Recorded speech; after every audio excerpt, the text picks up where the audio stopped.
ही पूर्व दिशा, ही पश्चिम आणि याच्या पुढे समुद्र आहे. ही उत्तर आणि ही दक्षिण. सनराईजचा फोटो घेतला. तुम्ही इंस्टाग्रामवर आहात का? हो हो आहे ना. मग मी फॉलो करते तुम्हाला आणि हे सगळे फोटोज तिथे टाकून चालेल टॅग चालेल करते. चालेल चालेल. मी कसं आहे इंस्टाग्राम फेसबुक सगळ्यावर आहे, पण माझं कसं आहे मी चालवायला दिलं आहे त्याला, म्हणजे माझा मित्रच हे करतो ऑपरेट. अच्छा. कारण का मला ते बघायला नाही, फक्त जस्ट हां. आणि मी बघतो. टॅग करते पण तुम्हाला. येस येस कर ना नक्की.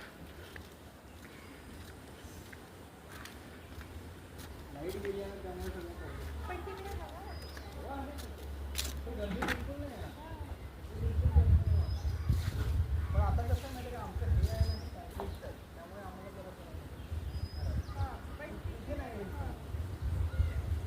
इथे जर थोडंसं कॉम्प्लिट असल्यामुळे ऊन झालं आहे, ते खेळून जातं. छपरावरती झाडं आल्यामुळे जरा वातावरण थंड राहत असेल. तुमचं जुनं घर होतं ते तुम्ही नवीन केलं का? येस आम्ही केलं नाही. तुम्ही इंटरव्ह्यू घेताय का? हो. आम्ही आता इथे कॉन्क्रीट कौलारू घर, असं कौलारू घर होतं, दाखवा ते. असं कौलारू घर होतं. ते माकडांच्या त्रासामुळे माकडं कौलं पूर्ण तोडून टाकायची. अक्षरशः त्याला अशी उडी मारल्यावर तो माकड आतमध्ये जायचं, एवढं उडी मारायचं आणि त्यामुळे ते कौलांचं नुकसान व्हायचं. मग आम्ही असं कॉन्क्रीटचं घर केलं. पण आता कॉन्क्रीटच्या घराचा आम्हाला खूप त्रास आहे, का आता उन्हाळ्यात खूप गरम होतं तिथे. आतमध्ये कसं होतं, उष्णता कॉन्क्रीट पकडून ठेवतं ना, त्यामुळे आतमध्ये पंखा लावला की वाफा येतात खालती, म्हणजे गरम होतं थोडं. पण या प्रत्येक प्लॉटमध्ये हां झाडांची अगदी गर्दी आहे. हो, झाडांची गर्दी म्हणजे ही आमच्या पूर्वजांनी लावलेली झाडं आहेत, त्याची आम्ही फळं खातोय आता. हे बघा, ते बघा फळ आंबा लगडलेलं आहे. हा लगडलेला अक्षरशः. हं. ती पूर्वजांची पुण्याई म्हणता येईल. हं, हं, हं. तुम्ही इथे जी काही झाडं दिसत आहेत ही म्हणजे त्या काळापासून जोपासना करत गेले आमचे पूर्वज. झाडं घालणं, सॉरी, नारळाला पाणी देणं, झाडांना सर्व पाणी देणं. आता खालती बघा, ही आमची बाग बाग दाखवा इथून वरनं बघा किती मस्त आहे. इथे उभं राहून पण बघू शकता. बघा इथे आता मी लाल पालक लावलेली आहे तिथे तेवढ्या एरियामध्ये. ही वेल आहे, इथे मोगरा आहे, गुलाब आहे, जास्वंदी आहे, तिथे जास्वंदी आहे आणि सुपारीची झाडं आहेत. ही 2-3 सुपारीची झाडं पण लावलेली आहेत आणि बाकी थोडी शोची झाडं आहेत. काजू पण आहे तुमच्याकडे? काजू, एकच काजूचं झाड आहे हं. आणि आंब्याची आणि नारळाची झाडं जास्त आहेत आमच्याकडे. अच्छा. मग नारळाचं आणि आंब्याचं काय करता? नारळ काय करता बेसिकली? नारळ आम्ही आमच्या जेवणामध्ये, ॲक्च्युली कोकणामध्ये प्रत्येक जेवणामध्ये नारळच असतो. तुम्ही आता जे काही जेवलात त्या प्रत्येक जेवणामध्ये नारळ, त्यामुळे नारळ सहसा घरीच वापरला जातो. तर राहिला तरच बाहेर विकला जातो, पण विक्रीसाठी फार कमी मिळतो असं. पण प्रत्येकाने ही झाडं मेंटेन केलेली आहेत हां असं दिसतं एकूण. हो, कारण का झाडांशिवाय कोकण असं हे नाही होत, पचत नाही. विचारातच घेतलं जाणार आहे. तुम्ही लहान हां. आणि इथे मेन पाणी खूप मुबलक आहे. पाऊस पडला तर तो 4 महिने असतो आणि जेव्हा सुरू होतो तेव्हा कंटिन्यू 8-8 दिवस असतो. तुम्ही तुमच्या सांडपाणी वगैरे या झाडांना देता असं काही केलंय का अरेंजमेंट? नाही, का तशी काही नाही? त्याची काही गरजच लागत नाही. कारण का जमिनीमध्ये मुबलक पाणी. आता ती आपली विहीर जी म्हटली, ही 12माही विहीर आहे. जेव्हा पावसाळा येतो तेव्हा त्या विहिरीतून नुसते हाताने कळशी काढता येईल एवढं पाणी असतं. आणि सांडपाणी सुद्धा लगेच खाली मुरून जात हो, असेल, सगळं. वाहतंय असं होत नाही. यस, वाहत इथे पाणीच नाही, कारण का इथे सगळी वाळू आहे आणि पूर्ण सॉफ्ट जमीन डायरेक्ट म्हणजे पाणी शोषून घेते. समुद्राचे त्रास काय होतात? समुद्राचा त्रास म्हणजे वादळाचा सगळ्यात मोठा त्रास. वादळ आलं तर? वादळ आलं की खूप नुकसान होतं. झाडं वगैरे अक्षरशः मुळासकट, ही जी मोठी मोठी झाडं दिसत आहेत काही मुळासकट पण उकडून निघतात. अरे वादळ बापरे. सोसाट्याचं असतं. समुद्रकिनारीच्या लोकांना सगळ्यात जास्त धोका तो आहे. बर, पण असं किती वर्षातनं एकदा? आता कसं झालंय माहितीये का सर, म्हणजे मी मध्ये एक आर्टिकल वाचलेलं की मुंबईच्या तो मरीन ड्राईव्हचा भाग आहे, तर जो मुंबईला जो समुद्र किनारा मिळालेला आहे त्यातल्या काही उच्चभ्रू लोकांनी, काही बिल्डर लॉबीने समुद्रावर भराव टाकायचं काम केलं आणि तो भराव शेवटी समुद्र काय असतं, कुठेतरी जागा घेतं, मग तो कुठेतरी सरकतो. आता तिथे जेव्हा आतमध्ये सरकला जातो तेव्हा तो इथे कुठेतरी सरकणार. तसं आमचं देवबाग, काही तारकर्लीचा बाग हा थोडासा आतमध्ये सरकत झाला. जे आपण सकाळी संगम बघितलं तो पण पूर्वी खूप आतमध्ये होता, तिथे खूप अजून चांगली सॉफ्ट फाईल, तर थोडा अजून आलाय. पावसाळ्यात तर खूप भरती येते तिथे, त्यांना तिथल्या जवळच्या गावांना खाली करावं लागतं ते. असंच. आणि हे तारकर्लीचं काय, तारी आणि कर्ली हां, तारी म्हणजे हे गाव आणि कर्ली हे पलीकडचं गाव. गोव्यातलं? हां, म्हणजे पलीकडचं, हां, नदीच्या पलीकडचं गाव. तर त्यांना जोडणारा नदी आहे, त्याला म्हणतात तारकर्ली. अच्छा. हां, तिथे तारकर्ली म्हणून ह्या एरियाचं नाव पण पडलं आहे गावात. म्हणजे ॲक्च्युली हे नदीचं नाव आहे. नदीचं नाव कर्ली आहे आणि इथे तारी समाज जास्त राहतो. म्हणजे मी तुम्हाला दाखवले हा ती तारियांची घर आहे, तारी लोक, आडनाव त्यांचं तारी म्हणून तारकर्ली. हां हां हां. अच्छा. त्या पलीकडे गेलात की तुम्ही गोव्याच्या जवळ जाता जास्त, तिथून एक सव्वा तासावर गोवा आहे.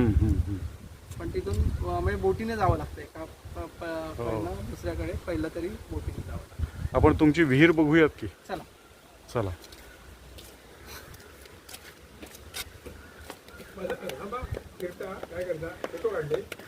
विहीर बघतो आता.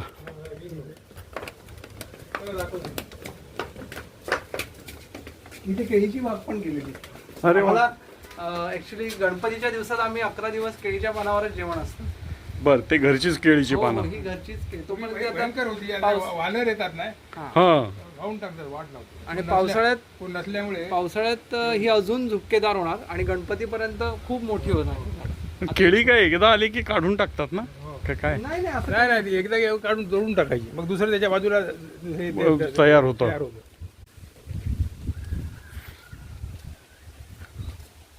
पण झाडोरा खूप आहे बाबा. हा? प्रत्येक प्लॉट मध्ये हा. झाडांची संख्या खूप आहे. हो हो. यांची काय सरकारी मोजणी वगैरे असते काय झाडांची? नाही नाही, असं काही नाही. वृक्ष लावा, हां. ग्रामपंचायतीचं सांगणं असतं. बर. लावा वृक्ष जगवा.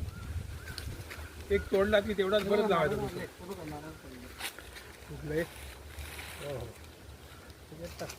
आहे काय बघायचं, ते वाज वाजतो त्याच्यात आहे नारळाचं पाणी. त्याच्यात वर ते काढू. म्हणजे पूर्ण दिसत. त्याच्यात आहे का दुसरा काढ, तो त्याच्यात काढून टाक. ही आमची विहीर.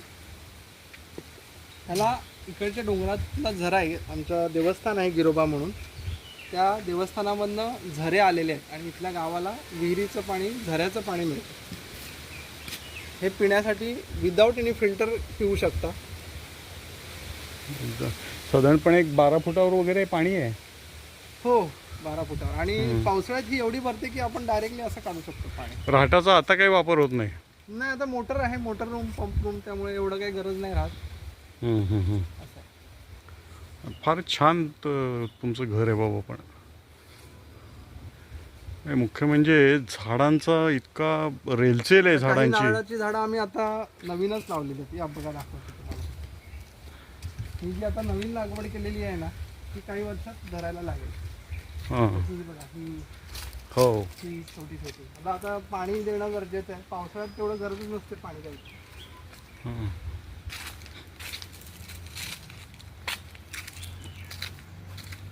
आता काही झाडं अशी मध्ये होती की आम्ही JCBने हे करून मुळासकट तिथे साईडला याची लागवड केली. तर हे झाड तिथे काही झाडं लावली, तर ती झाडं आम्ही हे केली. वा.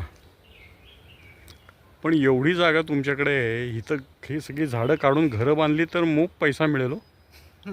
पण ते कोकणाचं गावाचं गाव पण जाईल ना त्याच्याने. अच्छा.